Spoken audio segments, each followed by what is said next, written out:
February 2026, Panama. A government seizes two ports by force. The employees inside are threatened with criminal prosecution. The owner, a Hong Kong billionaire. The real fight? Between two superpowers. Right now, one of the most important strips of water on the planet is at the center of the most dangerous geopolitical standoff since the Cold War. Not the South China Sea, not the Taiwan Strait. Panama, a country the size of South Carolina. A canal 20 miles wide at its narrowest point, and the country that controls what happens at its two entrance ports may decide the balance of global power for the next 50 years.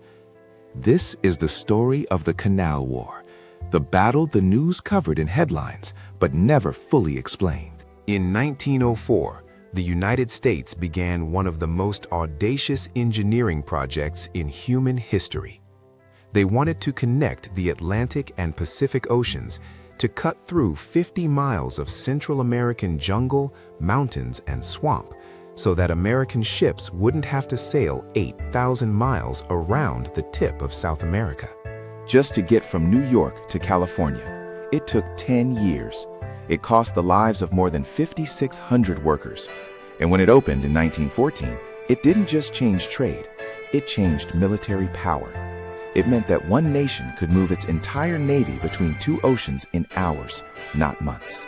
For 85 years, the United States controlled the Panama Canal completely. It was a crown jewel of American power, and America knew it. But in 1977, President Jimmy Carter signed a treaty that shocked the world. Under pressure from Panama and international opinion, the U.S. agreed to gradually hand the canal over. By December 31, 1999, the Panama Canal officially became Panamanian.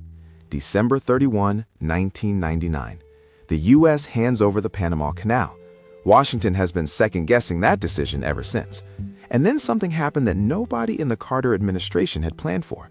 China showed up. In 1997, 2 years before the handover was even complete, a Hong Kong conglomerate called Hutchison Whampoa quietly won the rights to operate the two ports at either end of the Panama Canal. Balboa on the Pacific side, Cristóbal on the Atlantic side. The two ports that every single ship must pass through to enter or exit the canal. At the time, it barely made news. Hutchison Whampoa was a private company. Its chairman, Li Ka-shing, was one of Asia's most celebrated tycoons, a self-made billionaire with investments across the world.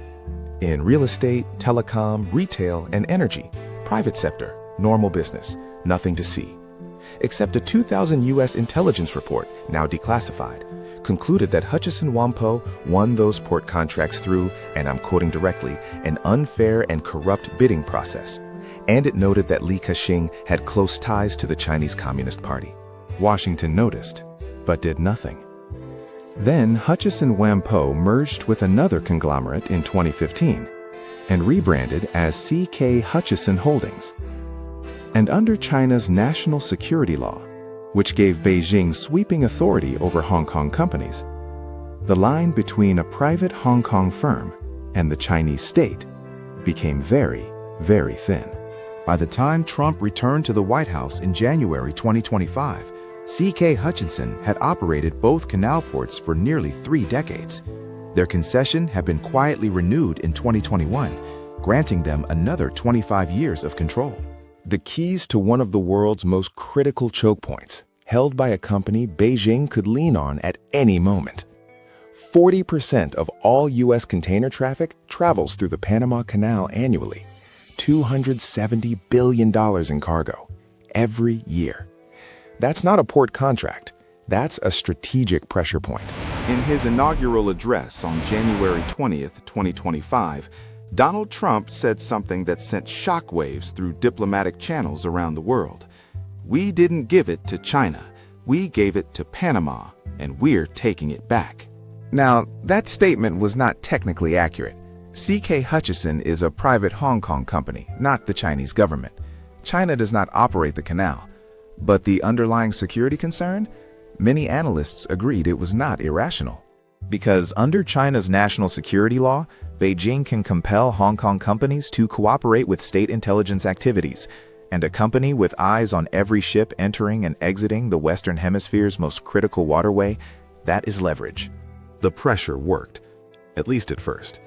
In March 2025, CK Hutchison announced it would sell its entire global port portfolio outside of China and Hong Kong, including the 2 Panama terminals, to a consortium led by BlackRock, the world's largest asset manager, and MSC, the global shipping giant. $23 billion deal, a clean exit, problem solved. Except Beijing had other plans. Within weeks, China launched a regulatory blitz against CK Hutchison, threatening to block the sale through its anti-monopoly review process. Then it delivered its demands. The deal could proceed, but only if China's state-owned shipping company, COSCO, was added to the consortium with a 20 to 30% stake and veto rights. China's demand? A state-owned company with veto rights over the world's most strategic port deal. Washington called it what it was, a Trojan horse. If COSCO gets a stake in 43 ports at every strategic choke point on Earth, the Suez Canal, the Strait of Malacca, the Strait of Hormuz, the Red Sea, China doesn't need to fire a single shot to control global trade. The deal froze, and the standoff began. On January 29, 2026, Panama's Supreme Court dropped the hammer. In a ruling seen as a direct victory for Washington, the court declared CK Hutchison's concession contracts unconstitutional. The ports were no longer theirs. China's response was immediate and blunt.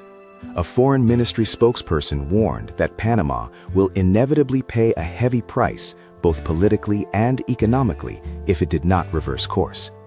CK Hutchison said it strongly disagreed and would pursue international arbitration. Panama didn't blink. On February 24, 2026, Panamanian authorities entered the port of Balboa and port of Cristóbal by force. CK Hutchison employees were ordered out. Those who refused were threatened with criminal prosecution. Panama handed temporary operation of both ports to Maersk and MSC, Western-aligned shipping giants. CK Hutchison called the takeover unlawful. Hong Kong's government called it a violation of the spirit of contracts. China directed its state firms to halt new projects in Panama. Beijing asked Chinese shipping companies to consider rerouting cargo through other ports. And the world watched as a small Central American nation, caught between 2 superpowers, chose a side. Panama, caught between a threat of U.S. military action and a threat of Chinese economic punishment. Panama was always going to lose something in this fight. The only question was, which superpower they were more afraid of. Here's what most of the coverage missed. The Panama Canal ports were never the whole story. CK Hutchison's global portfolio spans 43 ports across the world, including terminals at the Suez Canal, the Strait of Malacca, the Strait of Hormuz, and the Bab el-Mandeb Strait in the Red Sea. Every major choke point on Earth. The Panama ruling may have canceled 2 of those concessions, but 41 remain, and China's demand that COSCO take a stake in all of them didn't go away with one court decision. What we are watching is not a dispute over port contracts. It is a battle for the map of global trade itself. The United States spent the 20th century building a world where American ships, American goods, and American military power could move freely through every ocean. That system is now being contested, not through war, but through ports. Through infrastructure, through the slow, patient accumulation of strategic position. China didn't fire a single shot. It invested. It waited. It showed up at the negotiating table with concession agreements and container cranes.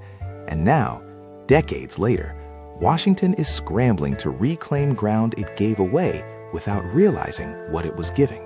The Panama Canal was built by American hands, operated by American power, and surrendered in a moment of political goodwill that seemed right at the time. History rarely telegraphs when a decision will matter. 25 years after the handover, a Chinese-linked company controls the entrances. A court ruling has stripped that company out. A superpower standoff is frozen in arbitration, and a small nation in Central America is trying to survive the crossfire. The Canal War is not over. It has barely begun. And the next move, in Panama, in Beijing, In Washington, will determine who controls the arteries of global trade for the next half-century. Every system has a pressure point.